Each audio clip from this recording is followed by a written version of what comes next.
അസ്സലാമലൈക്കും. എന്തൊക്കെയുണ്ട് വിശേഷം? സുഖമാണോ എല്ലാവർക്കും?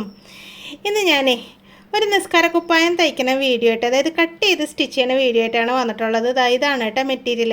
ശരിക്കും നമ്മൾ നിസ്കാരക്കുപ്പായം തയ്ക്കാനായിട്ട് കോട്ടൺ മെറ്റീരിയലാണ് എടുക്കാറ്, മല്ലിൻ്റെ തുണി. ഇതെന്ന് പറഞ്ഞിട്ടുണ്ടെങ്കിൽ ഈ യൂണിഫോം സ്കേർട്ട് ഒക്കെ തയ്ക്കുന്ന മെറ്റീരിയലില്ല, സ്കേർട്ടല്ല ഷർട്ട് തയ്ക്കുന്ന മെറ്റീരിയലില്ല, ആ മെറ്റീരിയലാണ് കേട്ടോ. ഇത് കസ്റ്റമറുടെ ആണ്, എൻ്റെ അല്ല കേട്ടോ. അപ്പോൾ നമ്മുടെ വീട്ടിൽ നിസ്കാരക്കുപ്പായം ഇല്ലാത്ത വീടുകൾ ഉണ്ടാവില്ലല്ലോ. അതായത് മുസ്ലിംസിൻ്റെ എല്ലാവരുടെ വീടുകളിലും നമസ്കാരക്കുപ്പായം ഉണ്ടാവും. അപ്പോൾ ഞാനിപ്പോൾ ഇതാ നോക്കിയേ, ഒരു റെഡിമെയ്ഡ് വാങ്ങിച്ചതാണ് കേട്ടോ. ഇതിൻ്റെ കൈക്കുഴി വെട്ടിയിട്ടില്ല. അതാ ഇങ്ങനെ ഒരു പീസ് ഇതുമേ അറ്റാച്ച് ചെയ്തേക്കാണ്. അതെങ്ങനെ അറ്റാച്ച് ചെയ്യണമെന്നൊക്കെ ഞാൻ കാണിച്ചു തരാം കേട്ടോ. പിന്നെ അതുപോലെ തന്നെ ഇതിൻ്റെ ഷോൾഡറിൽ സ്റ്റിച്ചില്ല. നിസ്കാരക്കുപ്പായത്തിൻ്റെ പ്രത്യേകത അതൊക്കെയാണ് കേട്ടോ. അപ്പോൾ നമ്മൾ റെഡിമെയ്ഡ് വാങ്ങിച്ചിട്ടുണ്ടെങ്കിൽ അതിൽ നോക്കി അറിയാൻ പറ്റും, അതിൽ ഷോൾഡറിൽ സ്റ്റിച്ച് ഉണ്ടാവില്ല. ഇനിയിപ്പോൾ നമുക്ക് മെറ്റീരിയൽ ഉണ്ടെങ്കിൽ നമുക്ക് തന്നെ തയ്ച്ചെടുക്കാമല്ലോ. ഇതിപ്പോൾ 4 മീറ്റർ മെറ്റീരിയൽ വെച്ചാണ് ഞാൻ ഈ കുപ്പായം തയ്ക്കുന്നത് കേട്ടോ. പിന്നെ ഇപ്പോൾ പല മോഡൽ കുപ്പായങ്ങളൊക്കെ നമുക്ക് റെഡിമെയ്ഡ് വാങ്ങിക്കാൻ കിട്ടും. എന്നാലും ഒരു കോട്ടൺ നമ്മൾ തയ്ച്ചെടുക്കുമ്പോൾ നമുക്കതിന് ഒരു സന്തോഷമാണല്ലോ.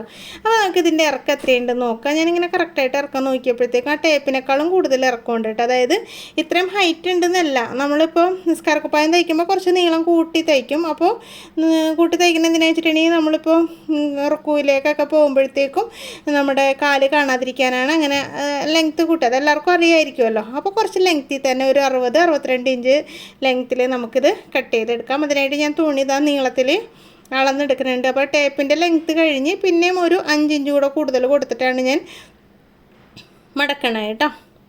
അപ്പോൾ അതാ 2ആക്കി മടക്കുകയാണ്. ഇതിന് ഷോൾഡറിൽ സ്റ്റിച്ച് വരണില്ല കേട്ടോ. എന്നിട്ട് 2ആയിട്ട് പീസാക്കണില്ല. അങ്ങനെ പിന്നെ പലരും പറയണേക്കാൾ നിസ്കാരക്കുപ്പായത്തിന് ഇങ്ങനെ അളവുകളുണ്ട്, കണക്കുകളുണ്ട്. അതായത് ഇത്ര പീസ് വരണം. അതിനെക്കുറിച്ചൊന്നും എനിക്ക് പറയാൻ അറിയില്ല കേട്ടോ. ഞാൻ ഈ റെഡിമെയ്ഡ് കണ്ട അതേപോലെ തന്നെ തയ്ക്കണതാണ്. എന്താ വെച്ചിട്ടുണ്ടെങ്കിലേ ചില എണ്ണങ്ങൾ പറയണേക്കെ കേൾക്കാതിന് അതിനെക്കുറിച്ചൊന്നും പറയാൻ അറിഞ്ഞുകൂടാ. ഞാൻ തയ്ക്കണ മോഡൽ ഇതേപോലെയാണ്. അപ്പം ഞാൻ നിങ്ങളെയും കൂടെ ഒന്ന് കാണിച്ചു തരണമെന്ന് മാത്രം. അപ്പോൾ എത്രത്തോളം വേണമെന്നുള്ളത് നമുക്ക് ആദ്യം കട്ട് ചെയ്തെടുക്കാം കേട്ടോ. അപ്പോൾ നിങ്ങളെങ്ങനെയാണ്, റെഡിമെയ്ഡാണോ വാങ്ങിക്കുന്നത് അല്ലെങ്കിൽ ഇങ്ങനെ തയ്ച്ചാണോ എടുക്കണതെന്നൊക്കെ ഉള്ളതൊന്ന് കമൻറ്റ് ചെയ്യുക കേട്ടോ. അപ്പോൾ അതാ നമ്മൾ നൈറ്റിയൊക്കെ ഇടുന്ന പോലെ തന്നെ 4ആക്കി മടക്കിയിട്ടിട്ടുണ്ട്. അപ്പോൾ അളവ് കുപ്പായം നമ്മൾ ഇതിൻ്റെ മുകളിലേക്ക് വെച്ച് നോക്കുക. നമുക്ക് തയ്യൽ തുമ്പ് ഒന്നും കൊടുക്കണ്ട. ഇവിടെ എന്താ വെച്ചാൽ ഇവിടെ സ്റ്റിച്ച് വരണില്ലല്ലോ ഷോൾഡറിൻ്റെ ഭാഗത്ത്. അപ്പോൾ അവിടെ നമുക്കിങ്ങനെ ചേർത്ത് വെച്ചതിന് ശേഷം കറക്റ്റായിട്ടൊന്ന് വെച്ച് കൊടുക്കണം കേട്ടോ. അപ്പോൾ ഈ മെറ്റീരിയൽ 36 ഇഞ്ച് വീതിയുള്ളൂ നമുക്കിപ്പോൾ തന്നേക്കണ മെറ്റീരിയൽ. നമ്മളിപ്പോൾ മല്ലിൻ്റെ തുണിയൊക്കെ എടുക്കുകയാണെങ്കിൽ 44 ഇഞ്ചൊക്കെ ഉണ്ടാവും. അപ്പോൾ അതനുസരിച്ച് സൈഡ് ഒതുക്കിയൊക്കെ ഇടാം കേട്ടോ. ഇതിപ്പോൾ കറക്റ്റായിട്ട് ഇടാം. അപ്പോൾ ഞാൻ കറക്റ്റായിട്ട് ഇട്ടിട്ടുണ്ട്. ഇനി നമുക്ക് ഇതായി ഇവിടെ അറ്റാച്ച് ചെയ്ത് കൊടുക്കണം. ഒരു പീസ് വെട്ടിയെടുത്തിട്ട് അറ്റാച്ച് ചെയ്ത് കൊടുക്കണം. കൈക്കുഴി ഒന്നും വെട്ടിയിട്ടില്ല കേട്ടോ. കൈക്കുഴി വെട്ടേണ്ട ആവശ്യമൊന്നുമില്ല. പിന്നെ ഇത് റെഡിമെയ്ഡ് വാങ്ങിച്ചപ്പോൾ ഇലാസ്റ്റിക് ഉണ്ടായിരുന്നില്ല. ഞാൻ പിന്നെ അവിടെ ഇലാസ്റ്റിക് വെച്ച് കൊടുത്തത് എന്താ വെച്ചിട്ടുണ്ടെങ്കിൽ കൈ മുകളിലേക്ക് പൊക്കുമ്പോൾ കയ്യിൽ നിന്ന് താഴേക്ക് ഇറങ്ങി പോകാതിരിക്കാൻ ഞാനൊരു ഇലാസ്റ്റിക് വെച്ചതാണ്. പക്ഷേ കസ്റ്റമർക്ക് ഞാൻ ഇലാസ്റ്റിക് വെച്ചിട്ടല്ല തയ്ക്കുന്നത്. അവർ ഇലാസ്റ്റിക് വേണ്ടാന്ന് പറഞ്ഞിട്ടുണ്ട്.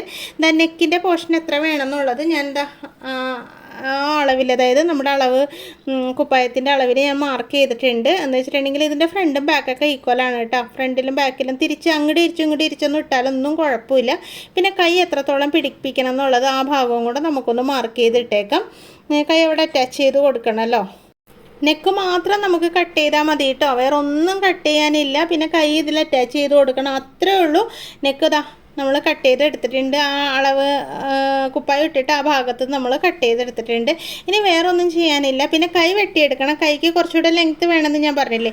അതിനായിട്ട് ഇതാ ഞാനൊരു പീസ് തുണി എടുത്തിട്ടുണ്ട്. അപ്പോൾ അതിൻ്റെ 2ആക്കി മടക്കിയിട്ടിട്ടാണ് കേട്ടോ എടുത്തിട്ടുള്ളത്. അതായത് 2 പീസ് ഉണ്ട്, 2ആക്കി മടക്കിയിട്ടേക്കാണ്. നമുക്ക് ആവശ്യത്തിന് കൈ നീളം നോക്കിയിട്ട് അതനുസരിച്ച് വെട്ടിയെടുക്കാം കേട്ടോ.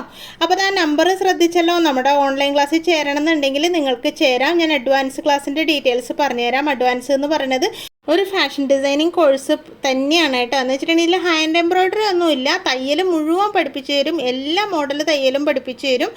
അപ്പോൾ നമുക്കിതാ കൈ വെട്ടണമെന്ന് നോക്കിക്കോളൂ കേട്ടോ. ഞാൻ ആ ഒരു തയ്യൽ തുമ്പ് എക്സ്ട്രാ കൊടുത്തിട്ടുണ്ട്. അതുപോലെ തന്നെ കൈയിൻ്റെ എൻഡ് ഭാഗത്തുള്ള വീതി അടയാളപ്പെടുത്തിയിട്ടുണ്ട്. എന്നിട്ട് നമുക്ക് കൈ എത്രത്തോളം അടയാളപ്പെടുത്തണമെന്ന് നമ്മളിതാ ഇവിടെ മാർക്ക് ചെയ്തിട്ടുണ്ടല്ലോ. ആ മാർക്കിലേക്ക് കണ്ടതായി ഇവിടം വരെ മാർക്ക് ചെയ്തിട്ടുണ്ട്. ആ മാർക്കിലേക്ക് നമുക്കിതിങ്ങനെ ഒന്ന് ചരിച്ച് കണക്ട് ചെയ്ത് കൊടുത്താൽ മതി. എന്നിട്ട് അതിനൊന്ന് വെട്ടിയെടുക്കാം കേട്ടോ. അപ്പോൾ ഞാൻ ക്ലാസ്സിൻ്റെ ഡീറ്റെയിൽസ് പറഞ്ഞുകൊണ്ടിരിക്കുകയായിരുന്നല്ലോ. അപ്പോൾ ക്ലാസ്സിൽ നമ്മൾ എല്ലാ മോഡൽ ഡ്രസ്സും പഠിപ്പിക്കുന്നുണ്ട് കേട്ടോ. അതായത് ഞാൻ ലിസ്റ്റ് കമൻറ്റ് ബോക്സിൽ വെച്ചേക്കാം. നിങ്ങൾക്ക് തയ്യൽ കുറച്ചൊക്കെ അറിയാമെന്നുണ്ടെങ്കിൽ ഈ ക്ലാസ്സിൽ ചേരുകയാണെന്നുണ്ടെങ്കിൽ നിങ്ങൾക്ക് എല്ലാ മോഡൽ ഡ്രസ്സുകളും പഠിക്കാൻ പറ്റും കേട്ടോ. അതായത് ഇതിൻ്റെ അകത്ത് എന്ന് പറഞ്ഞിട്ടുണ്ടെങ്കിൽ ചുരിദാറിൻ്റെ പല മോഡൽ, ചുരിദാറിൻ്റെ പാൻറ്റിൻ്റെ പല മോഡൽ, അതുപോലെ തന്നെ കുർത്തികൾ, ക്രോപ്പ് ടോപ്പ്, ലാച്ച എന്ന് വേണ്ട ലിസ്റ്റ് നോക്കിയാൽ നിങ്ങൾക്ക് മനസ്സിലാവും കേട്ടോ. ഇനി നമുക്ക് കഴുത്തിൽ അടിപ്പീസ് കൊടുക്കാനായിട്ട് ഇതാ ഒരു പീസ് എടുത്തിട്ട് 4 മടക്കി ഇട്ടിട്ടുണ്ട്. കുറച്ച് വലിയ പീസ് എടുക്കാം കേട്ടോ. എന്ന് വെച്ചിട്ടുണ്ടെങ്കിൽ നമുക്ക് നിസ്കാര കുപ്പായത്തിൻ്റെ ഉണ്ടല്ലോ കഴുത്തിൻ്റെ അവിടെ നിന്ന് നിഴലടിച്ച് കാണാതിരിക്കാൻ അവിടെ ഒരു ഇത്തിരി ഡബിൾ പീസ് കൊടുക്കാറുണ്ട്. അപ്പോൾ ഞാനൊരു ഇത്തിരി വലിയ പീസ് എടുത്തിട്ടുണ്ട്. എത്രത്തോളം എടുക്കേണ്ടത് എന്നൊക്കെ ഉള്ളത് ഞാൻ അളന്ന് കാണിച്ചു തരാം കേട്ടോ. നീളം ഇതാ തിരിഞ്ഞൊന്നും പോകരുത്. കഴുത്തിന് വെട്ടിയ പീസ് ഉണ്ടല്ലോ അത് കറക്റ്റായിട്ട് വെച്ചതിന് ശേഷം ഇതാ ആ നെക്കിൻ്റെ സെയിം അളവിൽ കട്ട് ചെയ്തെടുക്കാം കേട്ടോ. കണ്ടോ, ഇങ്ങനെ അങ്ങോട്ട് വെട്ടിയെടുത്താൽ മതി. അപ്പോൾ നമുക്ക് എളുപ്പം സ്റ്റിച്ച് ചെയ്തെടുക്കാൻ പറ്റും. അളവ് വലുതായൊക്കെ പോയിട്ടുണ്ടെങ്കിൽ നമുക്ക് തയ്ക്കാൻ ബുദ്ധിമുട്ടായിരിക്കുമല്ലോ. അപ്പോൾ അതായത് ഇതുപോലെ ഒന്ന് കട്ട് ചെയ്തെടുക്കണം. ഇനി ആ ഒരു പീസ് നമുക്ക് കട്ട് ചെയ്തെടുത്തിട്ട് ബാക്കി പറഞ്ഞുതരാം കേട്ടോ. അതിൻ്റെ ലെങ്ത്തും വിഡ്ത്തും ഒന്ന് കറക്റ്റായിട്ട് നോക്കിയതിന് ശേഷം വേണം നിങ്ങൾക്ക് ഇത് എടുക്കാനായിട്ട്. അപ്പോൾ ആ ടേപ്പ് എടുത്ത് വെച്ചിട്ട് ഇറക്കം നമ്മൾ മുകളിൽ നിന്ന് ഒരു 10 ഇഞ്ചൊക്കെ കൊടുത്താൽ മതി കേട്ടോ. ഒരു 10 ഇഞ്ച് വരെയൊക്കെ നമുക്ക് മാർക്ക് ചെയ്ത് കൊടുക്കാം. അതിൽ വലുത് വേണമെങ്കിൽ കൊടുക്കാം, പക്ഷേ കണ്ടല്ലോ ഒരുപാട് വലുതായി തയ്ക്കാൻ ബുദ്ധിമുട്ടായിരിക്കും. ഇനി അത് ഇങ്ങനെ നേരെ വരച്ചിട്ടുണ്ട്. ഇനി അവിടുത്തെ വീതി എന്ന് പറയുന്നത് ഒരു 7 ഇഞ്ച് വരെയൊക്കെ, അതായത് ഇങ്ങനെ മുകളിൽ നിന്ന് ഒരു ചരിവിൽ ഇങ്ങനെ നമുക്കിങ്ങനെ മാർക്ക് ചെയ്ത് കൊടുക്കാം. ഒരു യോക്ക് പോലെ ഞാൻ പറഞ്ഞില്ല. അതിനിപ്പോൾ പ്രത്യേകിച്ച് അളവൊന്നുമില്ല. ഞാനൊരു ഏകദേശം അളവ് പറഞ്ഞാണ്. വീതി എടുത്തത് ഞാനൊരു 7 ഇഞ്ചാണ്. നീളം ഇറക്കം എടുത്തത് ഒരു 10 ഇഞ്ചിലാണ് കേട്ടോ.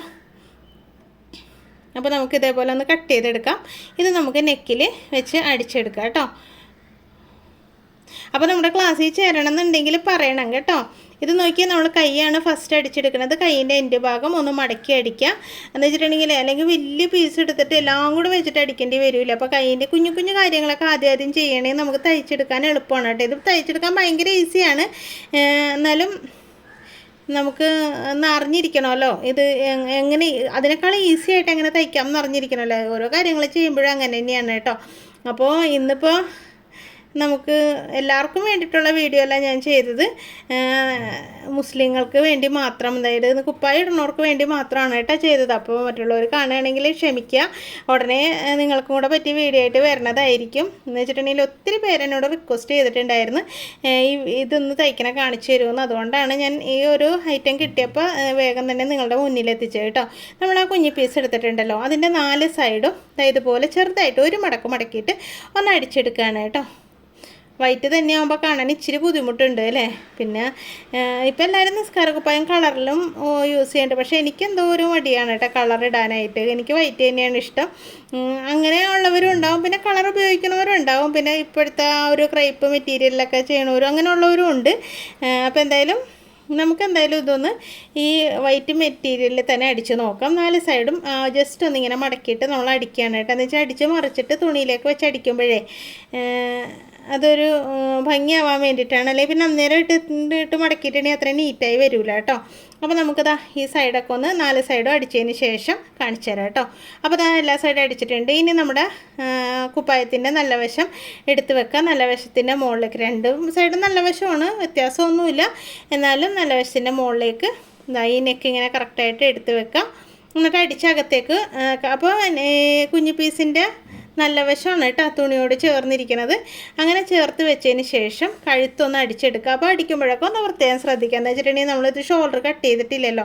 അപ്പോൾ നമുക്ക് ഇത്തിരി ബുദ്ധിമുട്ടുണ്ടാവും കേട്ടോ അടിച്ചെടുക്കാനൊക്കെ.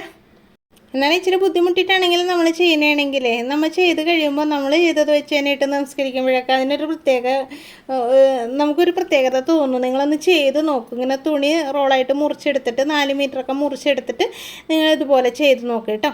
ഇനി ഇതാ നെക്ക് നമ്മൾ റൗണ്ടിലൊന്ന് അടിച്ചു പോവുകയാണ്. ഇങ്ങനെ ഒന്ന് അടിച്ചു പോയാൽ മതി കേട്ടോ. അപ്പോൾ നമ്മുടെ നല്ല വശമാണ്, അതായത് ആ കുഞ്ഞു പീസിൻ്റെ നല്ല വശമാണ് വലിയ തുണിയോട് ചേർത്ത് വെച്ചേക്കുന്നത്. അപ്പോൾ ഈ നെക്ക് ഇങ്ങനെ റൗണ്ടിൽ അടിച്ചെടുക്കണം. ഷോൾഡർ കട്ടിങ് ഇല്ലാത്തത് കൊണ്ട് തന്നെ ശ്രദ്ധിച്ചടിക്കുക കേട്ടോ. ചുളിവൊന്നും വരാതെ അടിക്കുക. അല്ലെങ്കിൽ പിന്നെ നമ്മൾ ഫ്രണ്ടിനൊക്കെ വേറെ ബാക്കിനൊക്കെ വേറെ അങ്ങനെയാണല്ലോ അടിച്ചെടുക്കുന്നത്. ഞാനിങ്ങനെ റൗണ്ടിൽ അടിച്ചെടുത്തിട്ടുണ്ട് കേട്ടോ. അടിച്ചെടുത്തതിന് ശേഷം നമുക്ക് ഈ നെക്കിൽ ഇങ്ങനെ ചെറുതായിട്ട് ഇങ്ങനെ കട്ട് ചെയ്ത് കൊടുക്കണം. എന്താ വെച്ചിട്ടുണ്ടെങ്കിൽ നമുക്ക് ഫുള്ളായിട്ട് ഇങ്ങനെ കട്ട് ചെയ്തെടുക്കാൻ വേണ്ടിയിട്ടാണ് കേട്ടോ. അതിനുശേഷം നമുക്ക് മറിച്ച് കൊടുക്കാം. അപ്പോൾ അതായത് ഇതുപോലെ ഇങ്ങനെ കട്ട് ചെയ്തെടുത്താൽ മതി കേട്ടോ.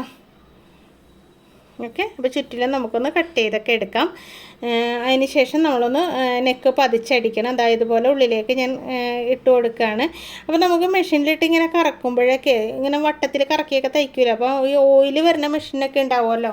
അതായത് ഈ മെഷീനിൽ അങ്ങനെ നമ്മൾ ഓയിൽ ഒഴിക്കേണ്ട കാര്യമില്ല, ഉള്ളിൽ ഓയിലുള്ളതാണ്. അഥവാ നമ്മളിങ്ങനെ ഓയിലിടുന്ന മെഷീനിലൊക്കെ ഇങ്ങനെ വട്ടത്തിൽ കറക്കുമ്പോൾ എവിടെയെങ്കിലുമൊക്കെ കൊണ്ട് ഇങ്ങനെ കറുത്ത പാടൊക്കെ വീഴാൻ സാധ്യതയുണ്ട്. അതൊക്കെ ഒന്ന് ശ്രദ്ധിക്കണം കേട്ടോ. മെഷീൻ നന്നായിട്ട് തുടച്ചതിന് ശേഷം മാത്രം തയ്ക്കാൻ ശ്രമിക്കാം. അപ്പോൾ നൂലൊക്കെ കോർത്തിട്ട് നമുക്കിത് റൗണ്ടിൽ അടിച്ചെടുക്കാം കേട്ടോ. അപ്പോൾ നൂലൊക്കെ കോർത്തിട്ട് വന്നിട്ടുണ്ട്. ഇനി റൗണ്ടിൽ അടിച്ചെടുക്കാം. അപ്പോൾ നിങ്ങൾ നിസ്കാരക്കുപ്പായം മേടിക്കുകയാണ് ചെയ്യണമെങ്കിൽ ഒരെണ്ണം ഇതുപോലെ തുണി എടുത്തിട്ട് തയ്ച്ച് നോക്കുക കേട്ടോ. ഇത് തയ്ച്ച് കൊടുത്തിട്ടുണ്ടെങ്കിൽ എത്ര ചാർജ് വാങ്ങിക്കാമെന്നൊക്കെ പലരും എന്നോട് കമൻ്റ് ഇട്ട് ചോദിക്കാറുണ്ട്. ഇപ്പോൾ ഞാനിപ്പോൾ ഇതങ്ങനെ കുറേ നാളുകളായി. ഇപ്പോൾ റെഡിമെയ്ഡ് പല അളവുകളിലും കിട്ടുന്നുണ്ടല്ലോ. അതുകൊണ്ട് തന്നെ ആൾക്കാർ റെഡിമെയ്ഡാണ് യൂസ് ചെയ്യണത്. ഞാനും ഈ പറഞ്ഞ പോലെ റെഡിമെയ്ഡ് വാങ്ങിക്കുകയാണ് കേട്ടോ ചെയ്തത്. എന്നുവെച്ചാൽ തുണി വാങ്ങിച്ചിട്ടുണ്ടെങ്കിലേ നമ്മളത് പിന്നെ ആവട്ടെ എന്നുള്ള ഇതിൽ ഇങ്ങനെ മാറ്റി വെച്ചോണ്ടോ. റെഡിമെയ്ഡ് ആകുമ്പോൾ നമുക്ക് യൂസ് ചെയ്യാമല്ലോ, എളുപ്പം ഒന്ന് കഴിയും. അല്ലെങ്കിൽ നമ്മൾ അതവിടെ മാറ്റി വെച്ചിട്ട് പഴയ കീറിയതൊക്കെ തന്നെ ഇട്ടിട്ടായിരിക്കുള്ളൂ നിസ്കരിക്കുക. എല്ലാവരും അങ്ങനെയൊക്കെ തന്നെ ആയിരിക്കും ചെയ്യണത്. അപ്പോൾ നമ്മളിപ്പോൾ തയ്ച്ചെടുക്കുമ്പോൾ നമുക്കതിനൊരു ആത്മാർത്ഥതയുണ്ട്, സ്നേഹമുണ്ട് എന്നുണ്ടെങ്കിൽ തയ്ച്ചെടുക്കും. എന്നാലും വേറെ ഒരെണ്ണം നമുക്ക് യൂസ് ചെയ്യാനുണ്ടെങ്കിൽ നമ്മൾ ഇതിനെ മാറ്റിയിടും. അപ്പോൾ അതുകൊണ്ട് തന്നെ നമുക്കിപ്പോൾ പുറത്തേക്കൊക്കെ തയ്ച്ചു കൊടുക്കണമെന്നുണ്ടെങ്കിൽ ഒരു 350 രൂപ വരെയൊക്കെ ഇതിന് ചാർജ് വാങ്ങിക്കാം കേട്ടോ. കുപ്പായവും മക്കനെയും കൂടെ അടിച്ചതിന് ശേഷം, മക്കനെ അടിക്കാൻ എല്ലാവർക്കും അറിയാമായിരിക്കുമല്ലോ, അതുകൊണ്ടാണ് ഞാൻ മക്കനെ കാണിക്കാതിരുന്നത് കേട്ടോ. എന്നുവെച്ചാൽ അത് എളുപ്പമാണല്ലോ ചെയ്യാനായിട്ട്. ഇനിയിപ്പോൾ ഈ പീസ് അങ്ങോട്ടും ഇങ്ങോട്ടും തെന്നി പോകാതെ കറക്റ്റായിട്ട് ഒന്ന് അടിച്ചെടുക്കുക. അടിക്കുമ്പോൾ ശ്രദ്ധിക്കണം കേട്ടോ, ചുളുക്കൊന്നും വീഴാതെ അടിക്കുക. അതെങ്ങനെ നല്ല നീറ്റായിട്ട് ഒന്ന് തുടച്ച് നിവർത്തിയൊക്കെ ചെയ്തതിന് ശേഷം ഒന്ന് അടിച്ചെടുക്കുക കേട്ടോ. കണ്ടോ ഇതേപോലെ. അപ്പോൾ 4 സൈഡിലും നമ്മളിപ്പോൾ ചുളുക്കൊന്നും വീഴാതെ അടിക്കണമെങ്കിൽ കോട്ടൺ ആണെങ്കിൽ ഒന്നുകൂടെ എളുപ്പമാണ് കേട്ടോ. ഇതിപ്പോൾ മെറ്റീരിയൽ കുറച്ച് സോഫ്റ്റും പിന്നെ കുറച്ച് ഇങ്ങനെ വഴുവഴുപ്പുള്ള മെറ്റീരിയലാണല്ലോ. ഞാൻ പറഞ്ഞില്ലേ ഷർട്ടൊക്കെ തയ്ക്കുന്ന മെറ്റീരിയലാണിത്. അപ്പോൾ അതുകൊണ്ട് തന്നെ അതിന് ഇച്ചിരി ബുദ്ധിമുട്ടുണ്ട്. കോട്ടൺ ആണെങ്കിൽ നല്ല സുഖമായിട്ട് തയ്ക്കാം കേട്ടോ. പിന്നെ നമ്മൾ തയ്ക്കുന്നതിന് മുന്നേ തുണി കഴുകുകയൊന്നും ചെയ്യരുത്. വെട്ടി തയ്ച്ചതിന് ശേഷം കഴുകിയെടുത്താൽ മതി കേട്ടോ. നമ്മളെന്തായാലും നിസ്കാരക്കുപ്പായമൊക്കെ ആകുമ്പോൾ കഴുകിയിട്ടല്ലേ ഉപയോഗിക്കുകയുള്ളൂ. അപ്പോൾ തുണി കൊണ്ടുവന്നിട്ട് കഴുകരുത് കേട്ടോ. അപ്പോൾ പിന്നെ തയ്ക്കാൻ ബുദ്ധിമുട്ടായിരിക്കും. അപ്പോൾ ആ നമ്പർ വീണ്ടും വന്നിട്ടുണ്ട് കേട്ടോ. നിങ്ങൾക്ക് അഡ്വാൻസ് ക്ലാസ്സിൽ ചേരണമെന്ന്. ബേസിക് ക്ലാസ്സും ഉണ്ട് കേട്ടോ. ഏത് ക്ലാസ്സിൽ വേണമെങ്കിലും ചേരാം. ഞാനിപ്പോൾ അഡ്വാൻസ് ക്ലാസ്സിൻ്റെ ഡീറ്റെയിൽസ് പറഞ്ഞു എന്ന് മാത്രം. എന്നുവെച്ചാൽ കുറച്ചൊക്കെ തയ്യൽ അറിയാവുന്നവർക്കാണെങ്കിലേ ആ ഒരു കോഴ്സും കൂടെ അറ്റൻഡ് ചെയ്യുകയാണെന്നുണ്ടെങ്കിൽ, അല്ലെങ്കിൽ ബേസിക് പഠിച്ചു കഴിഞ്ഞവർക്കാണെങ്കിലും ആ ഒരു കോഴ്സ് അറ്റൻഡ് ചെയ്യുകയാണെന്നുണ്ടെങ്കിൽ എല്ലാ കാര്യങ്ങളും ഭംഗിയായിട്ട് പഠിക്കാൻ പറ്റും കേട്ടോ. അപ്പോൾ ഏത് പ്രായക്കാർക്കാണെങ്കിലും ഏത് സ്ഥലത്തിരുന്ന് വേണമെങ്കിലും പഠിക്കാവുന്ന രീതിയിലാണ് ഞാൻ ക്ലാസ് എടുക്കുന്നത്. അപ്പോൾ നിങ്ങൾക്ക് ആർക്കെങ്കിലും ക്ലാസ്സിൽ ചേരാൻ താല്പര്യമുണ്ടെങ്കിൽ ഇതായി കാണുന്ന നമ്പറിൽ എന്നൊന്ന് കോൺടാക്ട് ചെയ്യുക കേട്ടോ. ഡീറ്റെയിൽസൊക്കെ ഞാൻ പറഞ്ഞുതരാം. നിങ്ങൾക്ക് ആവശ്യമുള്ള ക്ലാസ് ഏതാണെന്ന് ഞാൻ പറഞ്ഞുതരാം കേട്ടോ. നിങ്ങളെ തന്നെ ഞാൻ ചോദിക്കും, നിങ്ങൾക്ക് എവിടം വരെയൊക്കെ അറിയാം, എങ്ങനെയൊക്കെ അറിയാമെന്നൊക്കെ ചോദിച്ചിട്ടാണ് ഞാനത് തീരുമാനിക്കുന്നത്. അപ്പോൾ നമ്മളതൊക്കെ അടിച്ച് കഴിഞ്ഞിട്ടുണ്ട്. ഇനി കൈ നമുക്ക് നല്ല വശം തന്നെ ചേർത്ത് വെക്കാം കേട്ടോ. പീസ് അടിയിലേക്ക് മടക്കി വെച്ചിട്ടുണ്ടല്ലോ, ആ നല്ല വശം തന്നെ ചേർത്ത് വെച്ചിട്ട് നമ്മുടെ ഈ വക്ക് മടക്കിയേക്കണോണ്ട് അതിൻ്റെ നല്ല വശം നമുക്കറിയാൻ പറ്റും. അപ്പോൾ ഞാൻ ഈ നടുഭാഗത്ത് നോട്ട്സിട്ടിട്ടുണ്ട് കേട്ടോ. അതുപോലെ തന്നെ ഈ തുണിയുടെ നടുഭാഗത്ത് നോട്ട്സ് വന്നിട്ടുണ്ട്. ആ നോട്ട്സ് കറക്റ്റായിട്ട് വെക്കുക. എന്ന് വെച്ചാൽ ഷോൾഡർ നമ്മൾ സ്റ്റിച്ച് ചെയ്തിട്ടില്ലല്ലോ, അത് ഞാൻ വീണ്ടും എടുത്ത് പറയാൻ കേട്ടോ. അപ്പോൾ നമുക്ക് കറക്റ്റായിട്ട് നോക്കണം. എന്നിട്ട് വേണം ഇതുപോലെ അടിക്കുക. എന്നിട്ട് അപ്പുറത്തെ കൈയും ഇതേപോലെ തന്നെ വെറുതെ ഇങ്ങനെ നീളത്തിലടിച്ചാൽ മതി കേട്ടോ. കൈ പിടിച്ചടിക്കാനൊന്നും വലിയ ബുദ്ധിമുട്ടൊന്നുമില്ല. അപ്പോൾ ഇങ്ങനെ നീളത്തിലടിച്ചതിന് ശേഷം അപ്പോഴത്തേക്ക് നൂല് പൊട്ടിപ്പോയിട്ടുണ്ടായിരുന്നു കേട്ടോ. ചില മെറ്റീരിയൽ അടിക്കുമ്പോഴുണ്ടല്ലോ പെട്ടെന്ന് നൂല് പൊട്ടും. ആ സൈസ് മെറ്റീരിയലാണിത്. കുറച്ചൊരു ബുദ്ധിമുട്ടാണ്. വല്ല അലൈൻമെൻറ്റ് മാറ്റാനുണ്ടാവുമായിരിക്കും. എന്തായാലും കറക്റ്റായിട്ട് ഇങ്ങനെ അടിച്ച് എടുത്തതിന് ശേഷം നമുക്ക് സൈഡ് കൂട്ടാം കേട്ടോ. സൈഡ് കൂട്ടി പിന്നെ അടിഭാഗവും മടക്കി അടിച്ചാൽ മതി. വേറെ ബുദ്ധിമുട്ടൊന്നുമില്ല. പലരും പല രീതിയിൽ പറയണേക്കാം കേട്ടോ. എന്ന് വെച്ചിട്ടുണ്ടെങ്കിൽ ഇതിൻ്റെ പീസുകളൊക്കെ ഒറ്റ സംഖ്യ ആവണം എന്നൊക്കെ പറയണേക്കാം. എനിക്ക് അതിലൊന്നും എനിക്ക് അറിഞ്ഞുകൂടാ. എനിക്കറിയാവുന്ന രീതിയിൽ റെഡിമെയ്ഡിൽ എങ്ങനെ വന്നു എന്നുള്ള രീതിയിലാണ് ഞാൻ സ്റ്റിച്ച് ചെയ്യണത് കേട്ടോ. അപ്പോൾ നിങ്ങൾക്ക് അതിനെക്കുറിച്ചൊക്കെ കൂടുതൽ അറിവുകളുണ്ടെങ്കിൽ ഒന്ന് കമൻറ്റ് ബോക്സിലൂടെ അറിയിക്കുക. എന്ന് വെച്ചിട്ടുണ്ടെങ്കിൽ അറിവില്ലാത്തവർക്കും അതിനെക്കുറിച്ചൊക്കെ മനസ്സിലാവുമല്ലോ, അതിന് വേണ്ടിയാണ് കേട്ടോ. അപ്പോൾ നമ്മൾ സൈഡ് ഇങ്ങനെ അടിച്ച് അറ്റം വരെ അടിച്ചെടുക്കുന്നുണ്ട്. ഇനി അപ്പുറത്തെ സൈഡും അടിച്ചതിന് ശേഷം നമുക്കത് ഈ കക്ഷ എത്തുമ്പോൾ നോക്കിക്കോട്ടോ. ഒന്നിങ്ങനെ വളച്ചങ്ങോട്ട് എടുത്താൽ മതി. കുത്തി നിർത്തണം എന്നില്ല. എന്ന് വെച്ചിട്ടുണ്ടെങ്കിൽ കുത്തി നിർത്തിയിട്ടുണ്ടെങ്കിൽ മറിച്ചെടുക്കുമ്പോൾ ബുദ്ധിമുട്ടായിരിക്കും. ആ ഒരു തയ്യൽ തുമ്പൊക്കെ നേരെ വെച്ചതിന് ശേഷം ഇതുപോലെ ഇങ്ങനെ വളച്ചിങ്ങനെ എടുത്താൽ മതി കേട്ടോ. അങ്ങനെ 2 സൈഡും അടിക്കുക. ഇനി അവിടെ ചിപ്പി വെക്കണം എന്നുണ്ടെങ്കിൽ ചിപ്പി വെച്ച് കൊടുക്കാം. ചിപ്പി വെച്ചില്ലെങ്കിലും കുഴപ്പമൊന്നുമില്ല, നല്ല ലൂസ് ഉണ്ട്. അപ്പോൾ പിന്നെ വിഷയമില്ല കേട്ടോ. ഇതിപ്പോൾ ഏറ്റവും വലിയ സൈസാണ് നമ്മൾ തയ്ച്ചിട്ടുള്ളത്. അപ്പോൾ നിങ്ങളും ഇതുപോലെയൊക്കെ തയ്ച്ച് നോക്കുക കേട്ടോ. അപ്പോൾ അപ്പുറത്തെ സൈഡും അടിച്ച് അടിപൊളിയായിട്ട് ഞാൻ പർദ്ദയല്ലല്ലോ നമസ്കാര കുപ്പായം റെഡിയാക്കി കൊണ്ടുവന്നിട്ടുണ്ട്. കൈയൊക്കെ അത്യാവശ്യം നല്ല ലെങ്ത് ഉണ്ട്. ഇത് കുപ്പായത്തിനാണെങ്കിലും നല്ല ലെങ്ത് ഉണ്ട് കേട്ടോ. കുറച്ച് ലെങ്ത്ത് കൂട്ടി തയ്ക്കണതാണ് നല്ലത്. അപ്പോൾ നമുക്ക് സോക്സ് ഒക്കെ ഒഴിവാക്കാം, അല്ലെങ്കിൽ സോക്സ് ഇട്ട് വേണം നിസ്കരിക്കാൻ എന്നൊക്കെ വരും. അപ്പോൾ ഇതൊക്കെയാണ് ഇന്നത്തെ വിശേഷങ്ങൾ. അടിപൊളി വിശേഷമായിട്ട് അടുത്ത ദിവസം വീണ്ടും വരാം കേട്ടോ. താങ്ക്